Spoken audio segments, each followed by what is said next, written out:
बंधुओं नमस्कार।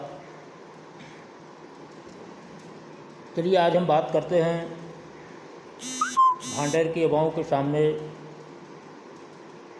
रोज़गार की समस्या के बारे में। रोज़गार की समस्या एक बहुत ज्वलंत समस्या है, बहुत बड़ी समस्या है। आज भांडेर में उद्योग इकाई की नितांत आवश्यकता है। अगर उद्योग यहाँ होगा तो मैं समझता हूँ कि भांडेर के जो जितने भी युवा हैं उनमें से 50% लोगों को रोज़गार मिलना तो तय है। उन्हें बाहर नहीं भटकना पड़ेगा।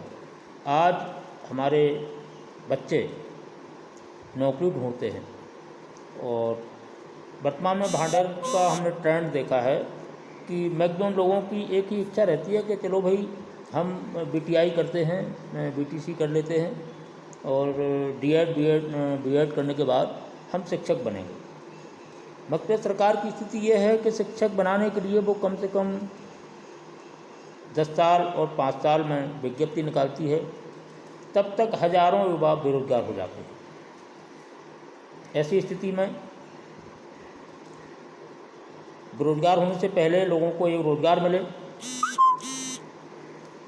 कहीं भी प्राइवेट सेक्टर में नौकरी मिले।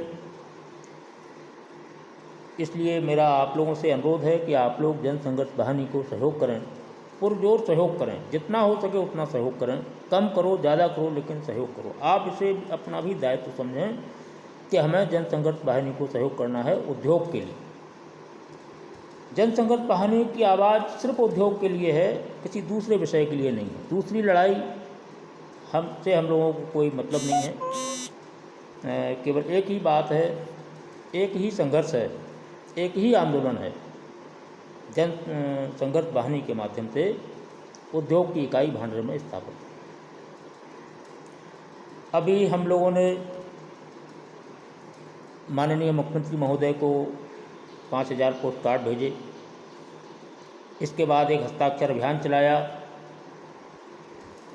नगर के प्रत्येक व्यवसायी से मिले, हर दुकानदार के पास गए, प्रत्येक गणमान्य व्यक्ति के पास गए, उनसे समर्थन मांगा।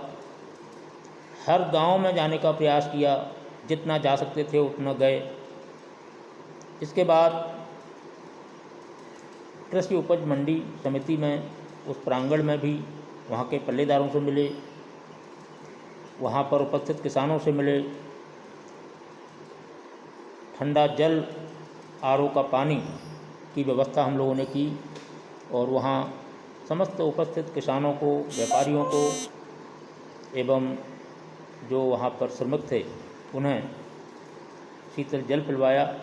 साथ ही अपनी बात उनके सामने रखी और जब यह बात हम लोगों ने अपनी उनके सामने रखी तो बहुत ज़ोर शोर से सहयोग मिला, अच्छा समर्थन मिला। लोगों ने काफ़ी तारीफ़ की और ऐसा लगा कि ये लोग हमारे साथ चलने को तैयार हैं। इसके बाद समय समय पर हम पोस्टर के माध्यम से, बैनर्स के माध्यम से, छपे हुए पर्चों के माध्यम से, हमारे कुछ अपील के पर्चे भी हैं, वो पर्चे हमने पब्लिक में बांटे हैं, जनता से मिले हैं। हाथ ठेला मजदूरों से मिले, मजदूर भाइयों से मिले, उन लोगों से ही मिले जो लॉकडाउन के दौरान अभी गुजरात से लौट के आए हैं, महाराष्ट्र से लौट के आए हैं, हरियाणा से लौट के आए हैं, दिल्ली से लौट के आए हैं। उन लोगों से भी संपर्क किया, उनकी भी स्थिति को समझा। जनपद कार्यालय से पता चला है कि लगभग 7000 से ऊपर 7200 या 7400 के आसपास किसान, माइग्रेटेड जो प्रवासी मजदूर थे वो पंजीकृत किए गए हैं। 7200 का मतलब है कि कम से कम एक परिवार में 5 लोग होते हैं तो 35,000 लोग मानते हैं। 35,000 लोगों का जीवन यापन दूसरे प्रांतों से हो रहा था। अगर भांडेर में उद्योग होता तो हमें लगता है ये सारे के सारे लोग किसी न किसी रूप में भांडेर में ही कुछ ना कुछ कर रहे होते।